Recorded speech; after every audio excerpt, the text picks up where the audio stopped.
باب ما یکرہ فی صلاۃ الفجر یوم الجمعۃ، جمعہ کے دن صبح کی نماز میں کیا صورت پڑھی جائے۔ حدثنا ابو نعیم قال حدثنا سفیان عن سعد بن ابراہیم عن عبد الرحمن هو ابن ہرمز الاعرج عن ابی ہریرہ رضی اللہ عنہ قال کان النبی صلی اللہ علیہ وسلم یقرأ فی الفجر یوم الجمعۃ الف لام میم تنزیل، کہ حضور صلی اللہ علیہ وسلم جمعہ کے دن فجر کی نماز میں کیا پڑھتے تھے؟ الف لام میم سجدہ، تنزیل الکتاب من اللہ، یہ سورۃ سجدہ کی بات ہے۔ اور دوسری رکعت میں هل اتى على الانسان حین من الدہر لم یکن شیئا مذکورا۔ آپ دیکھیں کہ ان صورتوں میں زمین کی تخلیق، انسان کی تخلیق اور قیامت وغیرہ کا ذکر ہے، اور ایک اور حدیث میں آتا ہے کہ یہ سب کچھ جمعہ کے دن ہوا، تو اس مناسبت سے شاید آپ ان صورتوں کا انتخاب کرتے تھے کہ انسان ان دنوں میں اس چیز کو دہرا لے، یاد کر لے۔ باب الجمعۃ فی القری والمدن، بستیوں اور شہروں میں جمعہ پڑھنا، یعنی جمعہ کی نماز کسی گاؤں میں بھی ہو سکتی ہے اور شہر میں بھی ہو سکتی ہے، یعنی اس تکلیف میں نہیں ڈالا گیا کہ اگر کوئی کسی گاؤں میں رہتا ہے یا چند گھر ہیں وہاں پر تو وہ ٹریول کر کے شہر ہی پہنچے تو جمعہ پڑھ سکتے نہیں، اگر وہ لوکلی جمعہ ارینج کرنا چاہتے ہیں تو کر سکتے ہیں۔ اب جیسے آپ دیکھیں ہمارے ہر سیکٹر کی مسجد میں جمعہ ہو رہا ہوتا ہے، بلکہ ہمارے ہاں تو ایک گلی میں 2 جمعے بھی ہو رہے ہوتے ہیں۔ حدثنا محمد بن المثنى قال حدثنا ابو عامر العقدی قال حدثنا ابراہیم بن طہمان عن ابی جمرۃ الضبعی عن ابن عباس انه قال ان اول جمعۃ جمعت بعد جمعۃ في مسجد رسول اللہ صلی اللہ علیہ وسلم في مسجد عبد القیس بجواثہ من البحرین۔ حضرت ابن عباس کہتے ہیں کہ پہلا جمعہ جو جمعہ ہوا مسجد نبی کے علاوہ وہ مسجد عبد القیس میں ہوا، جو جواسہ کے مقام پر تھی۔ جواسہ جگہ کا نام ہے، اور جواسہ کہاں ہے؟ یہ بحرین کا علاقہ ہے، یعنی دور کا علاقہ جہاں پر الگ سے جمعہ پڑھا گیا، یعنی یہ تکلف نہیں کیا گیا کہ وہ سارے لوگ وہاں سے بھی آ کے مسجد نبی میں ہی پڑھے۔ اگر یہ شرط عائد ہوتی تو ہم کو بھی ہر جمعے مدینہ جانا پڑتا۔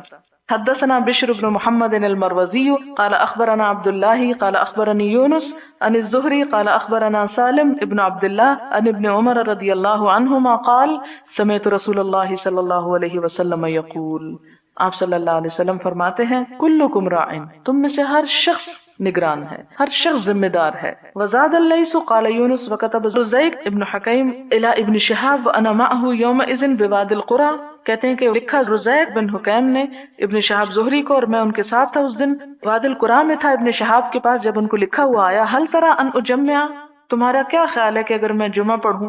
وَرُزَيْقْ عَامِلٌ عَلَىٰ أَرْضٍ يَعْمَلُهَا، اور رزیق جو تھے اپنی زمین میں یعنی دور دراز علاقہ تھا، کھیتی باڑی کرتے تھے۔ وَفِيهَا جَمَاعَةٌ مِّنَ السُّودَانِ، اور ان میں کچھ حبشی لوگ تھے۔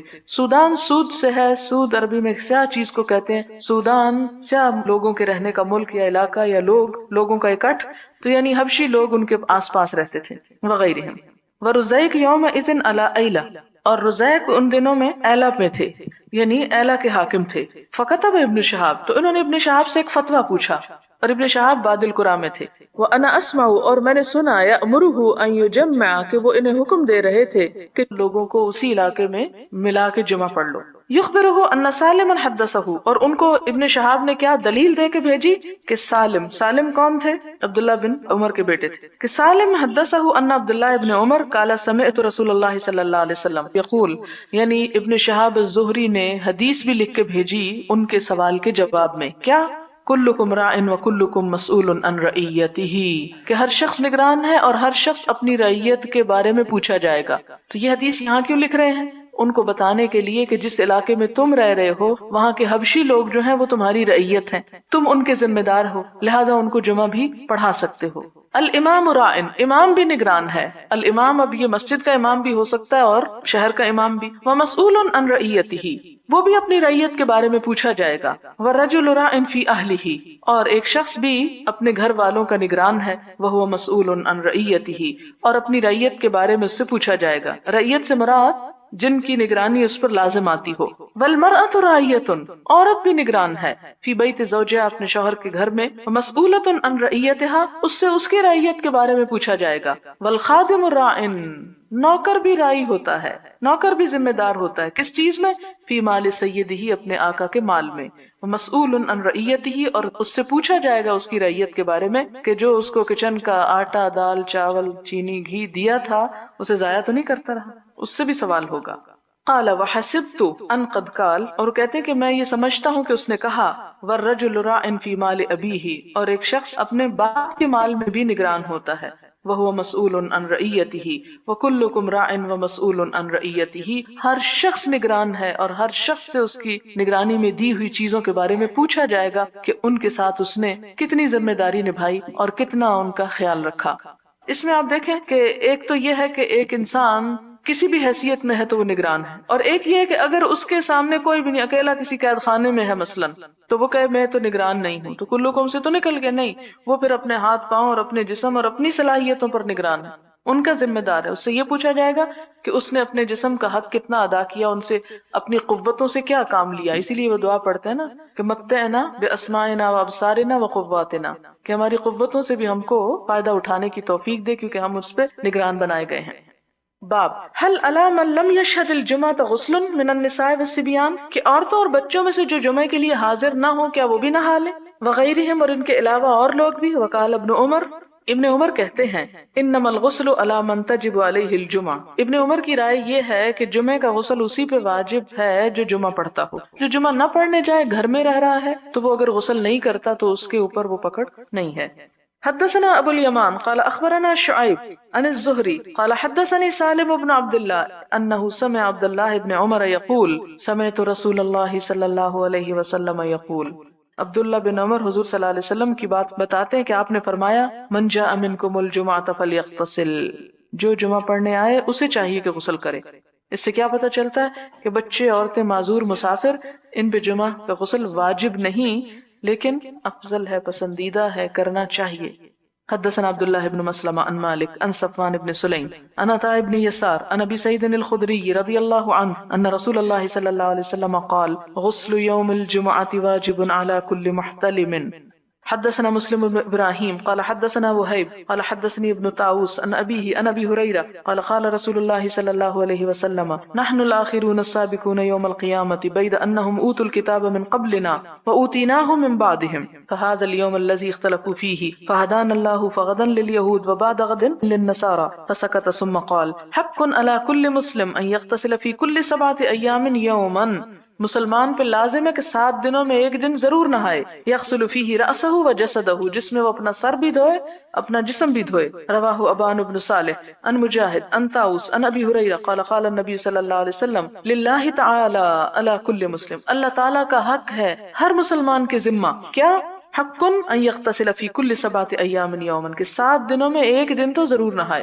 تو اس سے کیا پتہ چلتا ہے کہ عورتیں بھی نہائیں، یعنی جمعے کے دن، ہاں انہوں نے جمعہ نہیں بھی پڑھنا. یعنی عام دنوں میں بھی نہا سکتے ہیں لیکن وہ ثواب نہیں ملے گا جو جمعے کے دن کے نہانے کا ہے. اب چھٹی نہیں تو کیا کریں. حدثنا عبداللہ ابن محمد حدثنا شبابہ حدثنا ورقاء عن عمرو بن دینار عن مجاہد عن ابن عمر عن النبی صلی اللہ علیہ وسلم قال اذنوا للنساء باللیل الى المساجد. آپ نے فرمایا عورتوں کو رات کے وقت بھی مسجد آنے کی اجازت دو.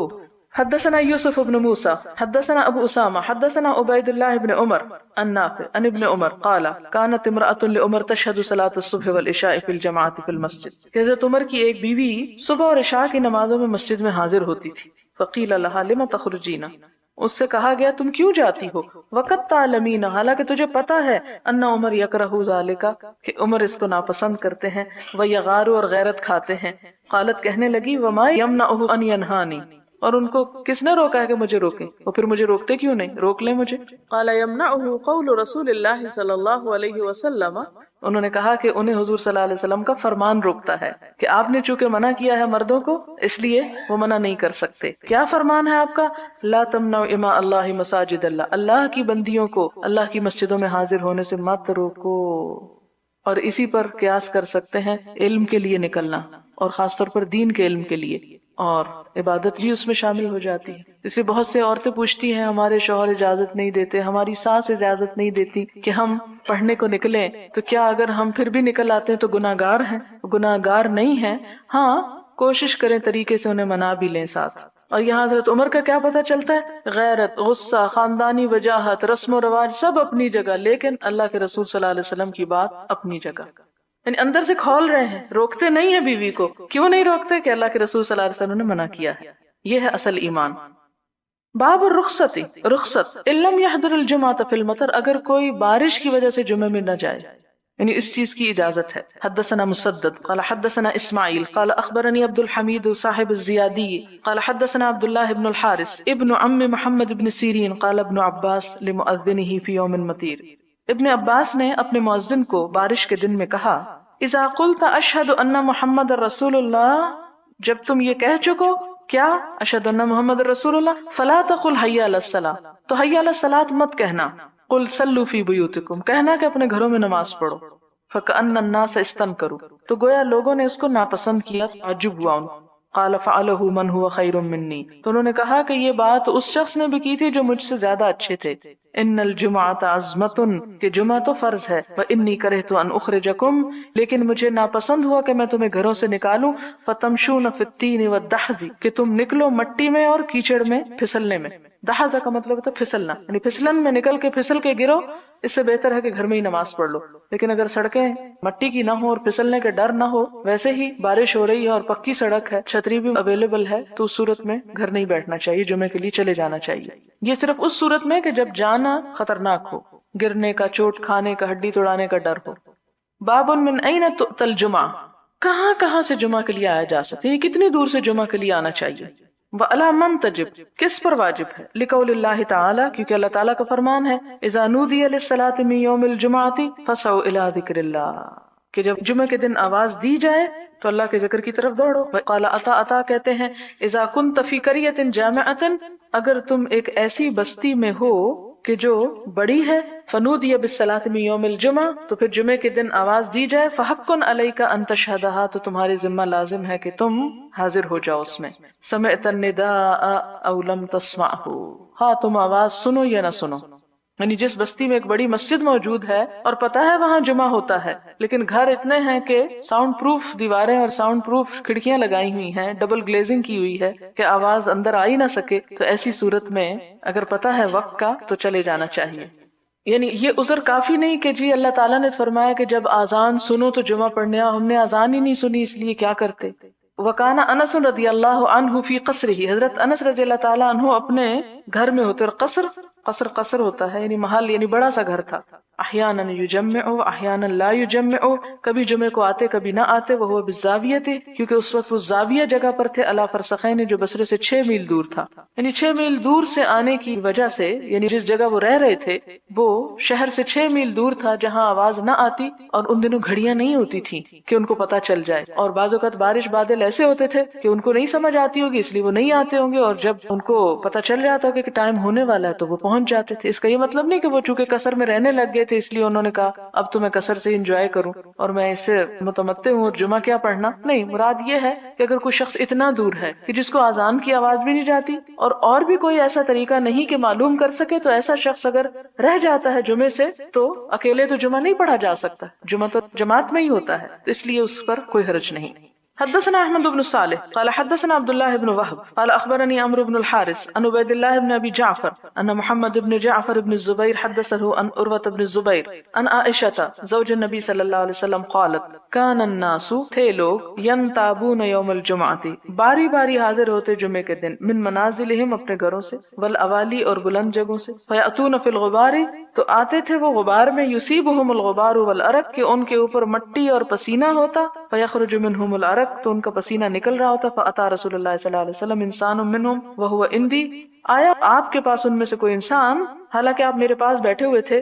فقال نبی صلی اللہ علیہ وسلم، تو آپ صلی اللہ علیہ وسلم نے فرمایا، لو انکم تطہرتم لیومکم ھذا، اگر تم اپنے اس دن کے لیے صفائی کر لو تو بہتر ہے. یعنی پسینے اور غبار میں اٹے ہوئے نہ آؤ بلکہ طہارت کا اہتمام کر کے آؤ. اللہ یہ کہ ایسی دور مسجد ہے، بعض اوقات آپ دیکھیں کہ مکہ میں جب آپ جمعہ پڑھنے کے لیے جاتے ہیں تو گاڑیاں بہت دور پارک کرنی پڑتی ہیں، اور بعض اوقات شدید گرمی بھی ہوتی ہے کہ آپ گھر سے نہا کے بھی نکلے ہیں تو مسجد تک پہنچنے میں آپ دوبارہ اسی طرح پسینے میں آلود ہو جاتے ہیں، پھر وہ قابل معافی ہے. لیکن اگر گھر سے ہی نہیں نہا کے نکلے کہ جی رستے میں پسینہ آ جانا ہے، کیا فائدہ نہانے کا، تو ایسا عذر قابل قبول نہیں. بابن وقت الجمعۃ اذا زالت الشمس، جمعہ کا وقت کب ہے؟ جب سورج کو زوال ہو جائے. وکذالک یذکر عن عمر رضی اللہ تعالیٰ عنہ سے بھی یہی روایت ہے، وعلی ونعمان بن بشیر وعمر بن حریث رضی اللہ عنہم. حدثنا عبدان قال اخبرنا عبد الله قال اخبرنا يحيى بن سعيد انه سأل عمرة عن الغسل يوم الجمعة، کہ انہوں نے امرہ سے جمعے کے دن کے غسل کے بارے میں پوچھا. فقالت تو کہنے لگی قالت عائشہ رضی اللہ عنہا حضرت عائشہ کہتی ہیں کان الناس مہانتا انفسہم لوگ اپنے ہاتھوں سے کام کاج کیا کرتے تھے یعنی محنت کرتے تھے. یہ ہا کی محنت نہیں بلکہ ان کا پیشہ یعنی کاریگری تھی. وکانوا اذا راحوا الى الجمعہ جب جمعہ کو جاتے راحوا فی ہیئتہم تو اسی حالت میں چلے جاتے یعنی جس حال میں کوئی مزدوری کام کاج کر رہے ہوتے تھے کاریگری کر رہے ہوتے تھے جیسے لکڑی کا کام کر رہے ہیں تو وہیں چھوڑا اور جمعہ پڑھنے نکل گئے. فقیل لهم لو اغتسلتم تو ان سے کہا گیا کہ اگر تم غسل کرتے تو زیادہ بہتر تھا. یعنی انسان کو اپنا کام چھوڑ کے ویسے ہی منہ اٹھا کے نہیں چل پڑنا چاہیے جمعہ پڑھنے کو بلکہ اہتمام کے ساتھ تیاری کے ساتھ جانا چاہیے. حدثنا سریج بن النعمان قال حدثنا فلیح بن سلیمان عن عثمان ابن عبد الرحمن ابن عثمان التیمی عن انس بن مالک رضی اللہ عنہ ان النبی صلی اللہ علیہ وسلم کان یصلی الجمعہ حین تمیل الشمس. آپ صلی اللہ علیہ وسلم اس وقت جمعہ پڑھتے تھے جب سورج ڈھلتا ہی تھا یعنی فوراً جلدی پڑھ لیتے تھے.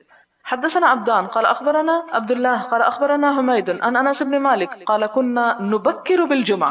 انس بن مالک کہتے ہیں کہ ہم جمعہ جلدی پڑھتے تھے ظہر کی نماز کی نسبت. ونقیل بعد الجمعہ اور جمعے کی نماز کے بعد قیلولہ کرتے تھے. اس سے کیا پتہ چلتا ہے کہ جمعہ ظہر سے نسبتاً پہلے پڑھ لینا چاہیے کیونکہ وہاں پر گرمی ہوتی تھی اور قیلولہ دوپہر کا آرام ضروری ہوتا تھا. ویسے بھی آپ صلی اللہ علیہ وسلم نے فرمایا کہ دوپہر کے آرام سے تہجد کے جاگنے پر مدد لو اس لیے پسندیدہ ہے مسنون ہے دوپہر کو تھوڑی دیر لیٹنا. ٹھیک ہے قیلولہ کا یہ مطلب نہیں کہ اتنا سویا جائے کہ رات کو نیند ہی نہ آئے. اور آپ نے جو فرمایا کہ تہجد کے لیے مدد لے تو وہ فجر بھی جائے اس کی دیر سے سو کے. قیلولہ لمبی نیند کو نہیں کہتے یہ تھوڑی دیر کے لیے ریسٹ کرنا جس میں زیادہ زیادہ 1 گھنٹہ مور دین انف ہوتا ہے کیونکہ اس کے بعد آپ دیکھیں کہ پھر عصر کا ٹائم شروع ہو جاتا ہے 2-3 گھنٹے سونے کی تو گنجائش ہی نہیں. کیا ہوا جو مردوں پہ اگر جماعت فرض ہے تو ہم پہ نہیں لیکن اس کا یہ مطلب نہیں کہ ہم اس سے ناجائز فائدہ اٹھائیں اور گھر میں دیر دیر کر کے نماز پڑھیں. باب اذا اشتد الحر یوم الجمعہ جمعے کے دن جب سخت گرمی ہو. حدثنا محمد بن ابی بکر المقدمی قال حدثني حرمي بن عمارة قال حدثنا ابو خلدة وهو خالد بن دينار قال سمعت انس بن مالك يقول كان النبي صلى الله عليه وسلم اذا اشتد البرد بكر بالصلاة. انس بن مالک کہتے ہیں کہ نبی صلی اللہ علیہ وسلم جب سردی سخت ہوتی تو جلدی نماز پڑھ لیتے. وَإِذَا اشْتَدَّ الْحَرُّ أَبْرَدَ بِالصَّلَاةِ اور جب گرمی زیادہ ہوتی تو نماز کو ٹھنڈا کر کے پڑھتے دیر سے یعنی الجمعہ یعنی جمعے کے دن خاص طور پہ. وقال یونس بن بکیر اخبرنا ابو خلدہ وقال بالصلاة ولم يذكر الجمعہ اور ابو خلدہ کی روایت میں کیا آتا ہے نماز کا ذکر آتا ہے جمعے کے لفظ نہیں آتا. وقال بشر بن ثابت حدثنا ابو خلدہ قال صلى بنا اميرنا الجمعہ کہ ہمیں امیر نے جمعہ پڑھایا. امیر یہاں غریب کے مقابلے کا نہیں بلکہ حاکم مراد ہے. ثم قال لانس رضی اللہ عنہ کیف کان النبی صلی اللہ علیہ وسلم یصلی الظہر تو پھر حضرت انس سے پوچھا کہ حضور صلی اللہ علیہ وسلم ظہر کی نماز کس وقت پڑھا کرتے تھے یعنی اگر جمعے کا یہ وقت تھا تو ظہر کا کیا ہوتا تھا. مشی الی الجمعہ جمعے کے لیے چل کے جانا. وقول اللہ عز وجل فسعوا الی ذکر اللہ کہ اللہ کے ذکر کی طرف دوڑو. اس کا مطلب کیا ہے ومن قال السعی العمل والذهاب اور جس نے کہا کہ سعی کا معنی ہے عمل کرنا اور چلنا. لقوله تعالی وسعى لها سعيها اللہ تعالیٰ کا فرمان ہے اور اس کے لیے کوشش کی. یعنی سعی کا مطلب یہ نہیں کہ صرف یعنی بھاگ دوڑ کرنا بلکہ کوشش کرنا یعنی تیاری کرنا مراد ہے یہاں. فسعوا الى ذکر اللہ کا معنی عموماً سعی کا معنی دوڑنا کر دیتے ہیں اور دوڑنا تو نماز میں منع ہے. تو سعی کا مطلب کیا کوشش کیونکہ نیک عمل کی سعی کے لیے آیا نا قرآن میں وسعى لها سعيها. وقال ابن عباس رضی اللہ عنہما اور ابن عباس رضی اللہ عنہ کہتے ہیں یحرم البیع حینئذ کہ اس وقت تجارت حرام ہو جائے گی. وقال عطا کہتے ہیں تحرم الصناعات كلها ساری کاریگریاں ختم یعنی سب کام سب مشینیں آف. وقال ابراہیم ابن سعد عن الزہری اذا اذن المؤذن یوم الجمعہ وهو مسافر فعلیہ ان یشہد کہ جب جمعے کے دن مؤذن آذان دے اور کوئی مسافر اس کو سن لے تو اس پہ بھی لازم ہے کہ حاضر ہو جائے یعنی جمعہ پڑھے یعنی بلا وجہ اس کو جمعہ نہیں چھوڑنا چاہیے. ویسے تو مسافر پہ جمعہ واجب نہیں ہے لیکن اگر وہ سامنے مسجد ہے آذان آ رہی ہے تو وہ گھر میں لیٹا ہوا کہ میں تو مسافر ہوں اس لیے جمعہ نہیں پڑھتا تو ایسی صورت میں بہتر یہ ہے کہ جمعہ پڑھ لے جب آذان سنے. حدثنا علی بن عبد اللہ قال حدثنا الولید بن مسلم قال حدثنا یزید بن ابی مریم قال حدثنا ابایۃ بن رفاعہ قال ادرکنی ابو ابس ابایا کہتے ہیں کہ مجھے ابو ابس نے پایا وانا اذهب الى الجمعہ اور میں جمعہ پڑھنے جا رہا تھا. فقال تو کہا سمعت النبی صلی اللہ علیہ وسلم یقول کہ میں نے نبی صلی اللہ علیہ وسلم کو فرماتے سنا من غبرت قدماه فی سبیل اللہ حرمہ اللہ علی النار جس کے قدم غبار آلود ہو گئے اللہ کے راستے میں اللہ اس پر جہنم کی آگ حرام کر دے گا. اور یہ اللہ کا راستہ کیا تھا یہاں جمعے کے لیے جا رہے تھے تو اس لیے آپ جب پڑھنے کے لیے نکلتے ہیں نا تو یہ بھی اللہ کا راستہ ہے ان قدموں کا غبار آلود ہونا بھی، اگر آپ کو پیدل چلنا پڑے کہیں تو پریشان نہ ہوا کریں، وہ بڑے سعادت کی بات ہے یہ غبار کسی کو لگے۔ دوسری بات یہ پتہ چلتی ہے کہ ایک جمعہ پڑھنے جا رہا ہے، دوسرا پیچھے سے آ رہا ہے، دونوں آپس میں ساتھ ساتھ چلنے لگے اور چلتے ہوئے بےہودہ باتوں کی بجائے ایک کام کی بات اس کو سنا رہے، جس سے کیا پتہ چلتا ہے کہ بعض اوقات واک کرتے ہوئے بھی علم سیکھا سکھایا جا سکتا ہے۔ یہ پھر وہی بات ہے نا کہ وہ کوئی لمحہ بھی اپنا ضائع نہیں کرتے تھے کہ بیکار کی باتوں میں اپنا وقت گزارے، کسی کی غیبت کر کے یا کسی کی برائیاں کر کے یا تنقید کر کے۔ اس میں کیا کرنا فائدہ مند ہے کہ انسان کیا کرے، کچھ نہ کچھ مفید ذکر کرے یا کسی سے بات کرے یا سیکھے یا سکھائے، اور خالی ذکر سے سیکھنا سکھانا زیادہ افضل ہے، لیکن وہ اپنے وقت پہ ہی اپنے وقت پہ جس کا بھی مناسب موقع ہو۔ حدثنا آدم قال حدثنا ابن ابي ذئب قال حدثنا زهري عن سعيد وابي سلمة عن ابي هريرة رضي الله عنه عن النبي صلى الله عليه وسلم وحدثنا ابو اليمان قال اخبرنا شعيب عن الزهري قال اخبرني ابو سلمة ابن عبد الرحمن ان ابا هريرة قال سمعت رسول الله صلى الله عليه وسلم يقول اذا اقيمت الصلاة فلا تأتوها تسعون، کہ جب نماز قائم کر دی جائے تو نہ آؤ اس کو دوڑتے ہوئے، بلکہ کیا کرو، وَأْتُوهَا تَمْشُونَ، چلتے ہوئے آؤ، علیکم السکینہ، تم پر سکینت لازم ہے، اطمینان یعنی اطمینان سے چل کے آؤ، وما ادرکتم، جو مل جائے، فصلو، بس نماز پڑھ لو، وما فاتکم، اور جو رہ جائے، فاتموا، تو کیا کرو، تمام کر لو، بعد میں پورا کر لو، لیکن دوڑ دوڑ کے دوسروں کے خشوع و خضوع میں خلل نہ ڈالو، کیونکہ اب نماز میں اگر انسان سنے کہ کوئی دوڑ رہا ہے تو وہ خوف کا شکار ہو جائے گا کہ پتہ نہیں کیا آ رہا ہے پیچھے، ہو سکتا ہے کوئی سوچ بیٹھے شیر آ رہا ہے تو وہ بھی دوڑنا شروع کر دے، کیونکہ عموماً یہ ہوتا ہے نا کہ ایک دوڑ رہا ہے تو ہم کیا کرتے ہیں، دوسرا بلا وجہ ہی اس کے پیچھے دوڑ پڑتے ہیں، وہ جیسے بھیڑ چال جس کو کہتے ہیں کہ ایک بھیڑ چھلانگ لگاتی تو ساری چھلانگ لگا دیتی ہوں۔ پچھلے دنوں شاید وہ ڈسکوری چینل پہ دکھایا بھی گیا تھا کہ ایک بھیڑ نے اوپر سے چھلانگ ماری، ہلاک ہوئی، جتنی پیچھے آ رہی تھی سب چھلانگ مارتی گئی، عقل جو نہیں، بھیڑ چال سے اسی لیے منع کیا گیا ہے، اور بھاگنے سے خاص طور پر کہ شور ایسا اور ہنگامہ ادھم برپا کیا جائے کہ نماز میں انسان کسی اور کی کام کا ارادہ کر بیٹھے۔ حدثنا عمرو بن علی قال حدثنا ابو قتيبة قال حدثنا علي بن المبارك عن يحيى بن ابي كثير عن عبد الله بن ابي قتادة لا اعلم الا عن ابيه عن النبي صلى الله عليه وسلم قال لا تقوموا حتى تروني وعليكم السكينة۔ آپ صلی اللہ علیہ وسلم نے کیا فرمایا کہ نہ تم اٹھو یہاں تک کہ مجھے دیکھ لو، وعليكم السكينة، اور تم پر لازم ہے اطمینان، آہستگی۔ باب لا يفرق بین اثنین یوم الجمعہ، دو لوگوں کے درمیان جدائی نہیں ڈالنی چاہیے جمعہ کے دن، یعنی دو اگر اکٹھے ایک ساتھ بیٹھے ہیں تو بیچ میں گھسنا نہیں چاہیے، اس سے دوسروں کو تکلیف ہوتی ہے۔ حدثنا عبدان قال اخبرنا عبد الله قال اخبرنا ابن ابي ذئب عن سعيد المقبري عن ابيه عن ابي وديعة عن سلمان الفارسي قال قال رسول الله صلى الله عليه وسلم من اغتسل يوم الجمعة وتطهر بما استطاع من طهر ثم ادهن او مس من طيب ثم راح فلم يفرق بين اثنين فصلى ما كتب له ثم اذا خرج الامام انصت غفر له ما بينه وبين الجمعة الاخرى۔ باب لا يقيم الرجل اخاه يوم الجمعة ويقعد في مكانه، نہ اٹھائے کوئی شخص اپنے بھائی کو جمعے کے دن اور بیٹھ جائے اس کی جگہ پہ، یہ نہیں کہ بعد میں آیا اور کہے ذرا اٹھو یہاں سے اور خود بیٹھ جائے وہاں۔ حدثنا محمد قال اخبرنا مخلد بن يزيد قال اخبرنا ابن جريج قال سمعت نافعا يقول سمعت ابن عمر رضي الله عنهما يقول نهى النبي صلى الله عليه وسلم ان يقيم الرجل الرجل، آپ صلی اللہ علیہ وسلم نے روکا اس بات سے کہ کوئی شخص کسی دوسرے کو اٹھا دے، من مقعده، اس کی جگہ سے، ويجلس فيه، اور خود اس میں بیٹھ جائے۔ قلت لنافع الجمعہ، میں نے نافع سے کہا جمعہ، قال الجمعہ وغيرها، صرف جمعے کے لیے نہیں، جمعہ اور اس کے علاوہ بھی ہر جگہ یہی حکم ہے۔ باب الاذان یوم الجمعہ، جمعے کے دن اذان۔ حدثنا آدم قال حدثنا ابن ابي ذئب عن الزهري عن السائب ابن يزيد قال كان النداء يوم الجمعة اوله اذا جلس الامام على المنبر، کہ پہلی اذان جمعے کے دن اس وقت ہوتی تھی جب امام منبر پہ بیٹھ جاتا، علی عہد النبی صلی اللہ علیہ وسلم، نبی صلی اللہ علیہ وسلم کے زمانے میں، و ابی بکر، اور ابو بکر کے زمانے میں، عمر رضی اللہ عنہما، فلما كان عثمان رضی اللہ عنہ، جب حضرت عثمان کا دور آیا، وکثر الناس، اور لوگ بہت زیادہ ہو گئے، زاد النداء، تو ایک اور اذان بڑھا لی گئی، الثالثہ، تیسری، علی الزوراء، زوراء کے مقام پر۔ قال ابو عبداللہ الزوراء، امام بخاری کہتے ہیں کہ زوراء کیا ہے؟ موضع بالسوق بالمدینہ، مدینے کے بازار میں ایک جگہ کا نام ہے، مطلب یہ ہے کہ ایک سے زیادہ مسجدوں میں جیسے اذانیں ہوتی ہیں تو اس کی گنجائش یہاں سے نکلتی ہے۔ باب المؤذن الواحد یوم الجمعہ، جمعہ کے دن ایک ہی مؤذن کا اذان دینا۔ حدثنا ابو نعيم قال حدثنا عبد العزيز بن ابي سلمة الماجشون عن الزهري عن السائب بن يزيد ان الذي زاد التأذين الثالث يوم الجمعة عثمان بن عفان، کہ تیسری اذان جس نے بڑھائی وہ حضرت عثمان بن عفان تھے رضی اللہ عنہ، حين كثر اهل المدینہ، جب مدینہ والے بہت زیادہ ہو گئے، ولم يكن للنبي صلی اللہ علیہ وسلم مؤذن غیر واحد، اور آپ صلی اللہ علیہ وسلم نے کیوں نہ ایسا کیا کہ آپ کے پاس صرف ایک ہی مؤذن تھا، وكانت التأذين يوم الجمعة حين يجلس الامام يعني على المنبر، اور آپ کے عہد میں کیا ہوتا تھا کہ جمعہ کے دن اذان اس وقت دی جاتی تھی جب ممبر پر امام بیٹھ جایا کرتا تھا۔ باب یجیب الامام علی المنبر اذا سمع النداء، امام ممبر پر بیٹھے بیٹھے اذان سن کر اس کا جواب دے دے، یعنی اگر کوئی ممبر پہ بیٹھا تو یہ نہ کہے چونکہ میں ممبر پہ بیٹھا ہوں اس لیے اذان کا جواب دینا مجھ پہ لازم نہیں، وہ بھی اذان کا جواب دے۔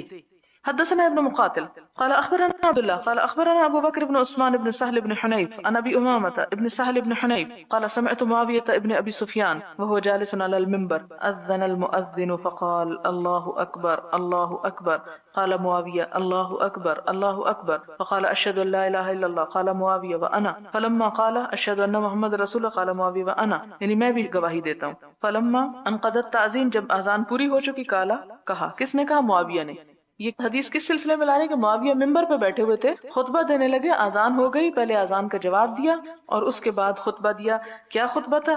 یا ایھا الناس، اے لوگو، انی سمعت رسول اللہ صلی اللہ علیہ وسلم، کہ میں نے نبی صلی اللہ علیہ وسلم کو فرماتے سنا، علی ھذا المجلس، اسی جگہ پر، یعنی اسی ممبر پہ آپ بھی بیٹھے ہوئے تھے، حین اذن المؤذن، جب اذان دی مؤذن نے، یقول ما سمعتم منی من مقالتی، تو وہ کہہ رہے تھے جو تم نے مجھ سے سنا کہ میں کہہ رہا تھا، یعنی آپ صلی اللہ علیہ وسلم نے ممبر پر بیٹھ کر آذان سنی اور آذان کا جواب بھی دیا۔